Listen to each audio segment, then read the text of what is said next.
So you've got to do chakra work before. So I focused on that, and really most of the time I wasn't sitting there going, let me try and shift claws right now, or pads or something. But every once in a while I would, and I would get maybe a hair of a pad or a hair of a claw or something, but not enough to say even that it was a full claw or a full pad or something, but enough to be able to look at it and see a very small difference. The same thing with the color in my eyes. I was able to shift that just a little bit, but it was not something that, you know, was complete. And so I wasn't really trying to focus too much on that, because I knew that, you know, all that stuff is going to be so much easier if I could just get the chakras balanced.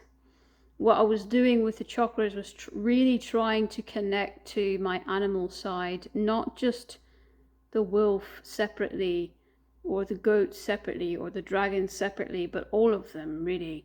Trying to accept all of them, trying to, you know, tell myself that, you know, no, it's okay to be this. It's okay to be myself, basically, because growing up as a child and being abused and constantly being told that you cannot be who you really are, you know, it's just that was actually a big chakra imbalance for me.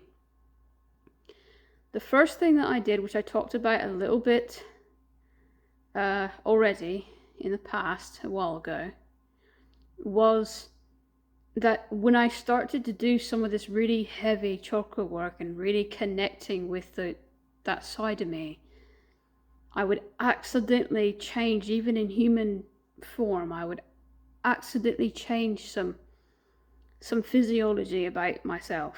And I'd always had heightened senses and things, but this is going way beyond that. Bug up my nose. Hold on. That was rude. Anyway, I take it into account that gnats probably can't see very well. Okay, so anyway, I don't even know where I was. Okay, so I was talking about, you know, essentially, especially shifting my stomach chakra. A long time ago I mentioned this, where, you know, that the diet of the animal side of me would be a strict carnivore that would be not a scavenger at all. It would be a hunter. So not only would it crave meat, but it would crave, you know, fresh meat, right? Okay, so when I was trying to do my stomach chakra, what happened accidentally was I shifted the physiology of my stomach. So basically, now things that I normally would be able to eat as a human, I can't. I did it on accident. I woke up one day right after I did all of that work with the chakras and everything. Right after I had done all of that and really tried to connect, especially with the Ridgeson, which is really what I am fully. It's, if you look at what I have about Ridgeson, what that creature is, that's what I am. That's why the channel of this is Dark Heart Ridgeson, because that's what my alternate form is, okay? But it's a compilation of it can often be a mutt-like thing, and it's a compilation of different things as well. It happens to be these different aspects of my soul. You know, I've lived a lot of lives as a wolf, most definitely. You know, but there's also smaller halves of me, the fawn, the dragon. So there's a goat side in that, the fawn half of it as well, which I'll get to in a minute. So it's kind of complicated. It ends up being a hybridized looking thing. But the wolf is definitely the biggest half of that, the biggest part of me, period. And everything else is just kind of, it shows up, but most of it's wolf. Like, it's a wolf with goat horns and dragon wings, but it may be a goat chin, but most of the rest of it looks, other than that, it just looks kind of like a regular wolf. So going back to the stomach thing, okay, So basically, I was focusing on, okay, it's okay to be a Hridgerson. It's not a bad thing. It's just in every single life I've lived, you know, shapeshifter or not, in every single life I've lived, I've at least been a Hridgerson in one form or another, you know. And that's been my purpose. That's been my entire purpose. So, you know, being a creature that hunts down and eats a threat to the forest, that's what I do. And so maybe I can't do that as human, okay, but me accepting that part of me, and especially connecting it to, you know, the stomach chakra and self-worth and things, I think just accidentally, that's how I accidentally shifted that, because I woke up and literally, you know, started eating bread and greens and things that I'd eaten for ages, and it was like explosive diarrhea and immense like cramping pain, really bad pain. And so then I quickly figured out that, hey, meat doesn't bother me. Anything that's meat doesn't bother me. If I eat meat, actually, I feel better and stronger than I had even before I shifted that physiology. Like, I always felt nutrient deprived, but at least I could stomach it before. Now I can't even stomach it, so it's like I'm being forced to eat stuff that I need. And before, I could choose not to eat stuff I needed for nutrient reasons. Now I don't even have the choice, because that physiology is completely gone. The human part of it is pretty much gone.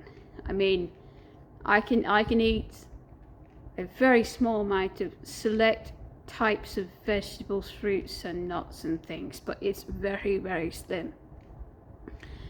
Especially stuff like bread. There's no way I can stomach that anymore. You know, and I do take into account that, you know, there's a small there's a small half of it that I know, you know, like I said, was a choice. I chose to be who I really was. But once I chose that, that meant that I had to be at peace with that. Now I'm literally physically different. It took a while to find places that had what I needed, because in this market and in this time period that we live in, it's very difficult to find a place that's got fresh meat. No one wants to buy it because it's too expensive, so it goes rancid on the shelf. You have to find specialized butchers and things that just, I mean, it was a pain in the ass to find places that now I finally found at least enough to survive off of for now. The other thing that started happening is I noticed that, you know, several months back it started, and it started out as just kind of a phantom. I felt it kind of like a phantom shift, an unprovoked phantom, really. It was just something that I felt. I wasn't trying to do it. And, you know, phantom shift, as we know, is in between, you know, a spiritual, you know, realm and physical realm. It's not quite physical, but it's also not quite non-physical either. It's in between, and that's why we call it phantom. So eventually I'd had that phantom shift for so long that part of it was starting to turn physical. It was almost like metamorphosis. It was like that if you think about a caterpillar and how slow that is, it was kind of like at that pace, actually probably a lot slower. Because it still is you cannot even really see it still. You can barely see a sort of a V shape that wasn't there initially, and really if you don't know what you're looking at, then you won't be able to see anything at all. But I'm just going to point it out, okay? It's not entirely symmetrical. It's let me see if I can do this. That might be easier. Okay. I've got to find it. Okay, so those are basically the two, tips, but then there's a bone that you can trace it into the middle, especially that right there. That is really prominent. Goat skulls. This is how goat skulls actually. If you ever looked at a goat skull, it's got a right there. I don't mean to. Okay, right there. It's got a. That's what I get for being non-human. Right there, it's got a point, right? It's almost like a V shape. You can see where the bone kind of comes into a point like that, and it starts to split, and eventually further up you go, it's a horn, right? But all the way down there on the skull, it's got a, it comes into a point. That's where the horns grow from. They grow from right there, and then they spread out, and eventually, they let me try to do that without my other fingers. It starts out right there, and then they spread out and eventually poke through the skin. Okay, that's how the horns grow on a goat. And what's happening is it's got that sort of V shape, but obviously it's nowhere close to actually breaking the skin. And no one looks at this and goes, "Oh, that's unnatural. That's noticeably unnatural." No one's looking at that and being able to tell what it is. Especially if I just sit here like this and don't point anything out to you. There are three things that I not felt before that now you can feel connected. 3 little bumps, and now you can feel them connecting. So and the fact that it's not symmetrical makes me think it really isn't. That wasn't there. I tell you that that's where your temples are. They're way over in the. Watch it. I don't even. They're way over here. Okay, that's not where it is. Those bumps are not where the temples are. Those bumps are like way up there. That they're way far in. And I didn't used to have them at all. I didn't have this one either. So, I know it's different just by the way you can feel it with your hand, but you can't see it, and that's a really, really, really good thing right now. Because right now I don't have the means to completely never go out in public, and so if something was actually breaking through the skin, I'd have a problem. Because I would not be able to go out in public without covering it up, in one way or another. So that's actually a good thing. I have noticed though, in a sort of an alarming precursor, it could be months and months and months, maybe even over a year, for potentially for something going this slow. Right now it's progressing way slower than a goat kid, but you think about how a kid's horns grow and how long it takes to puncture through, the skin. Okay, it will itch like fucking hell for a very long time until it breaks through the skin. And I remember through past lives how much it itched and what it felt like, and I just instinctively know that when this starts itching like this, that it's gonna be It's not going to be good. I've had it itch a little bit, but not to the point where it's anything telling me that it's going to be actually visible anytime soon, which is but still, it's itching at times, and that kind of makes me wonder. I'm not trying to do it. Why is it itching? Why is there a phantom there? And why is there this bone structure? You know, why is that happening at a very slow pace without me trying to do anything?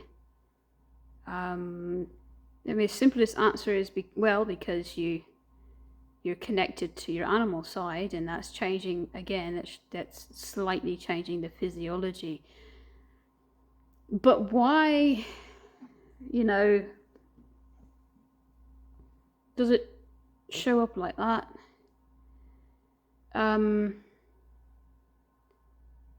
Do the phantom shifts accidentally have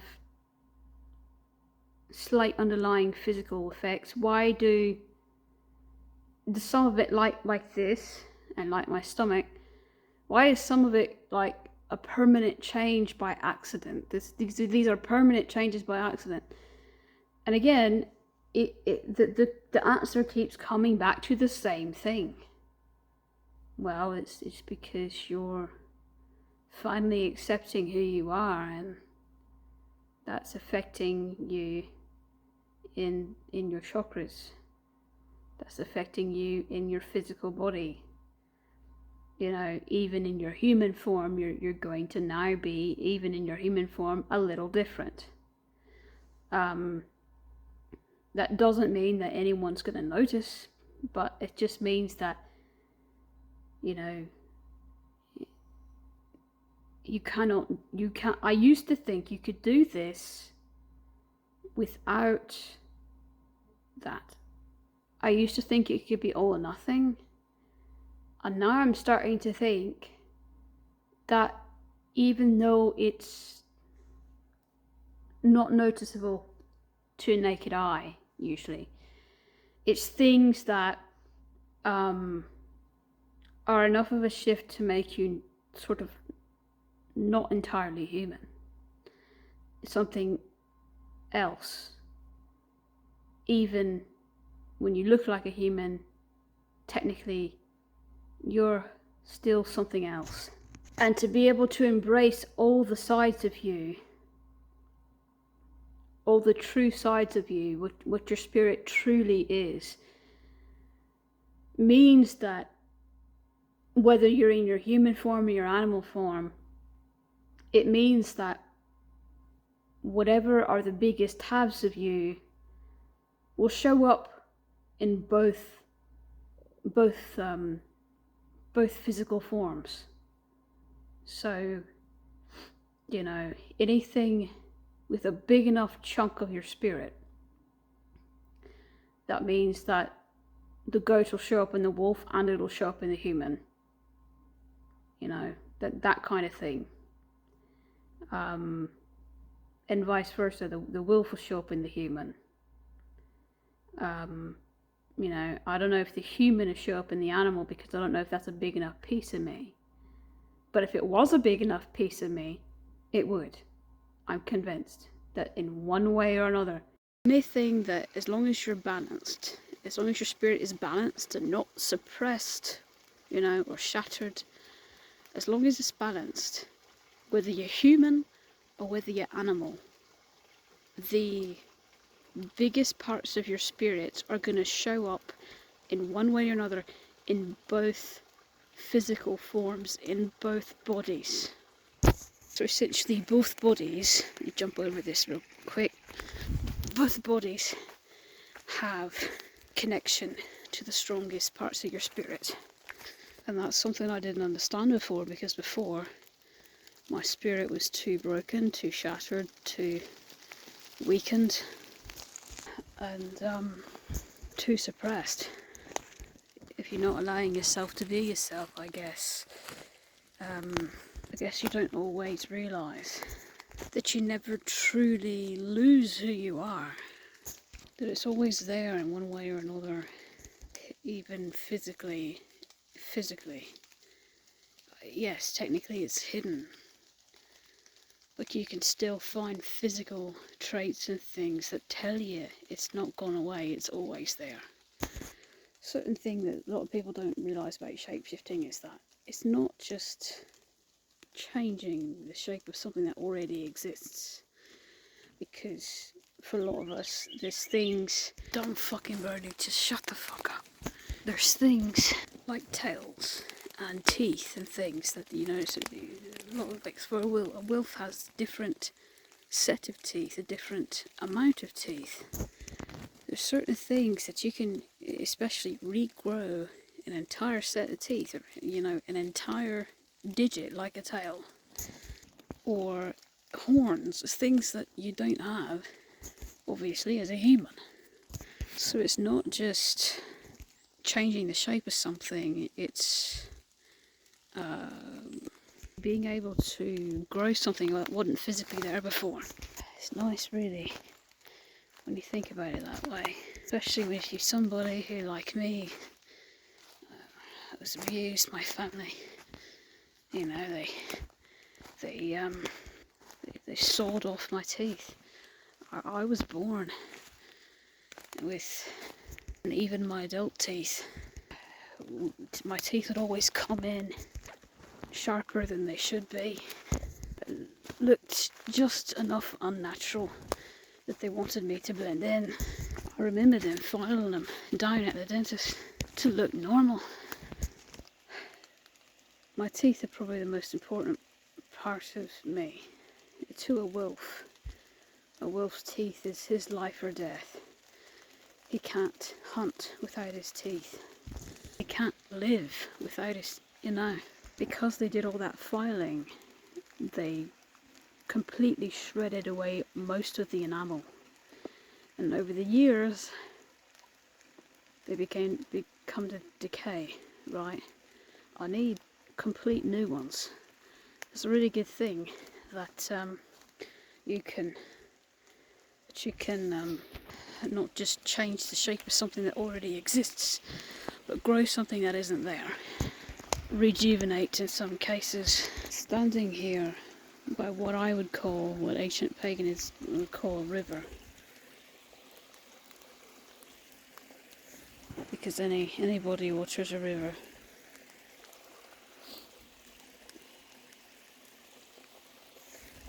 In the old pagan tongue, that's what we call it.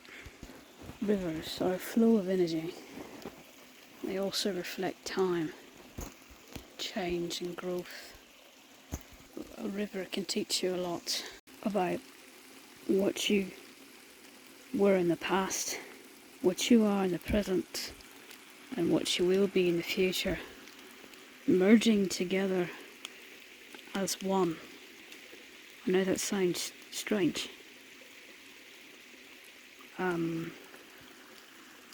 It's a continuous flow of energy, and raw energy at that. A river in pagan tongue is any body of water, any kind of brook or stream or anything that carries this raw energy from one place to another, right? But it's not like it's just transporting something from one place to another. The entire river itself becomes that energy. It becomes what it is transporting. So basically, in essence, rivers aren't just taking one thing from one place to another. They're actually doing far more than that. Every drop of water, every pebble, every little piece of this river, we like to think that wherever it comes from is the only source of the magic. and that in between is just something that, is carrying it along, and that in between there's nothing there, and in between where the source comes from and where it ultimately ends up, we like to think that in between there's nothing. But the magic of a river teaches you different. What you were once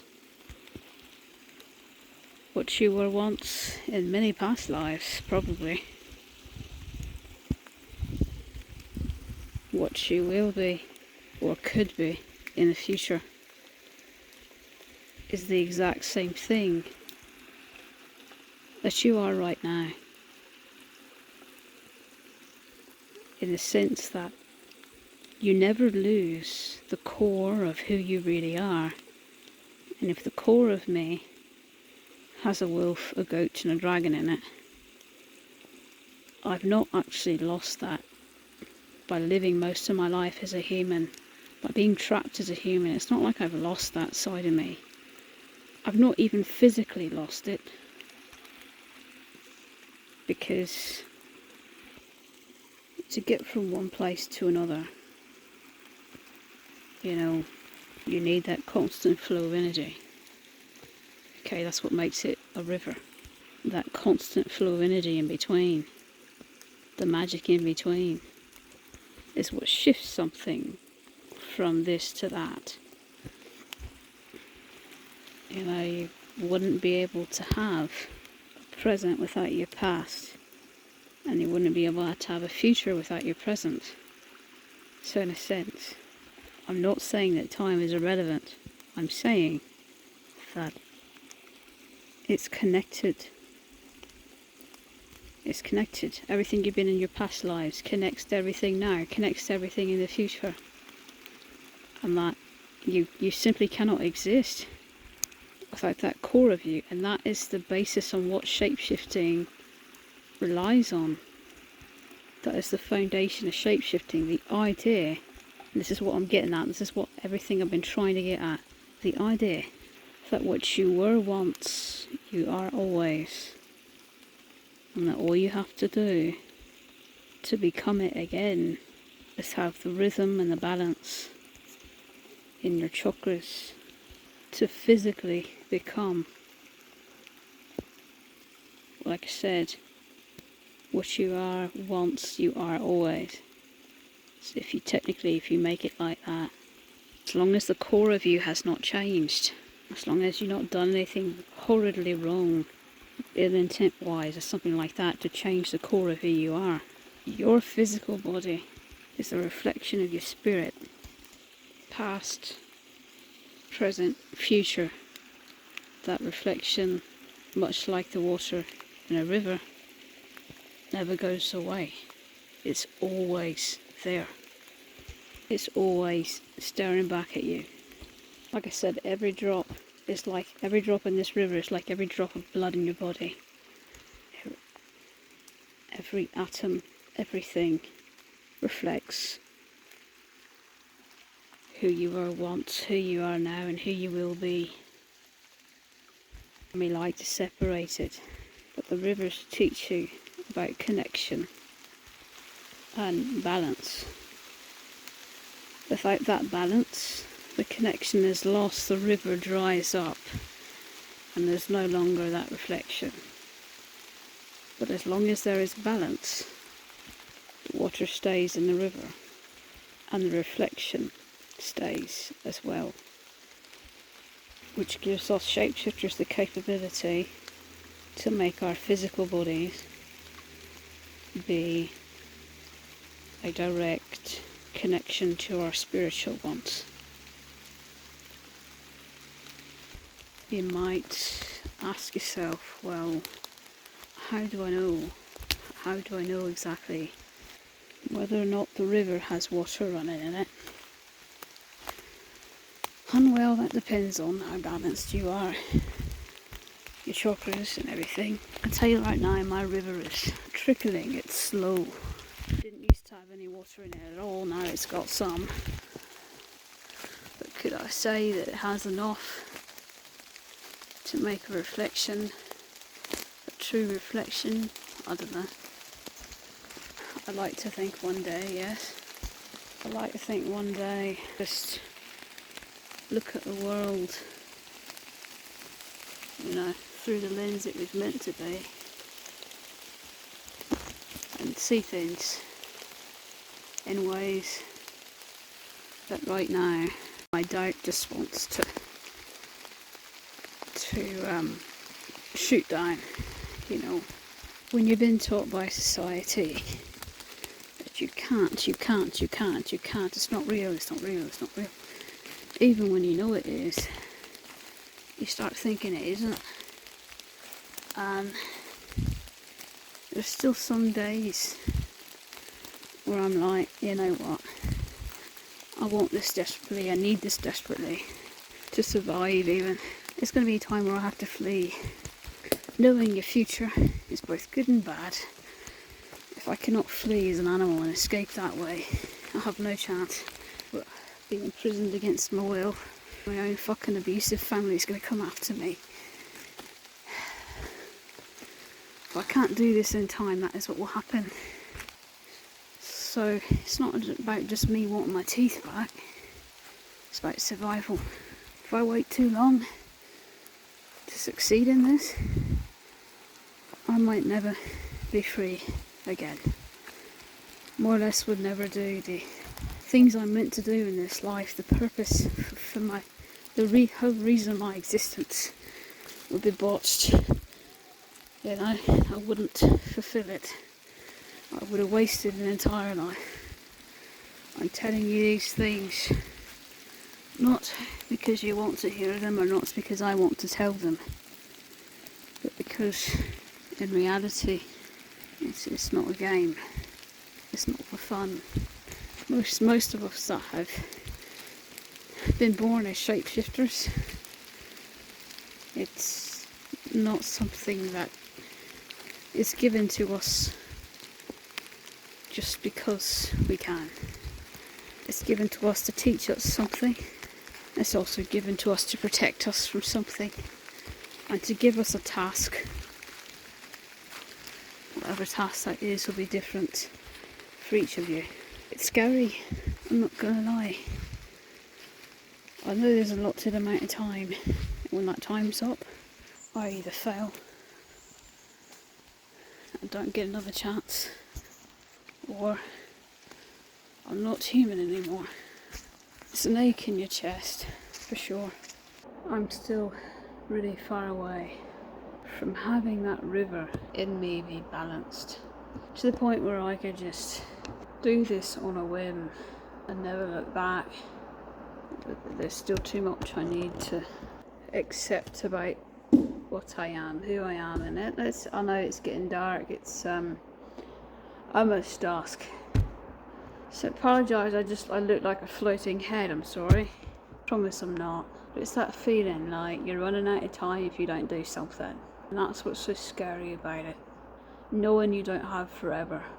Getting distracted with wanting to shift physically before you can even fully feel like you've got mended chakras. And yet knowing that if your chakras were completely mended, you could do this in one day. I mean, the catch-22.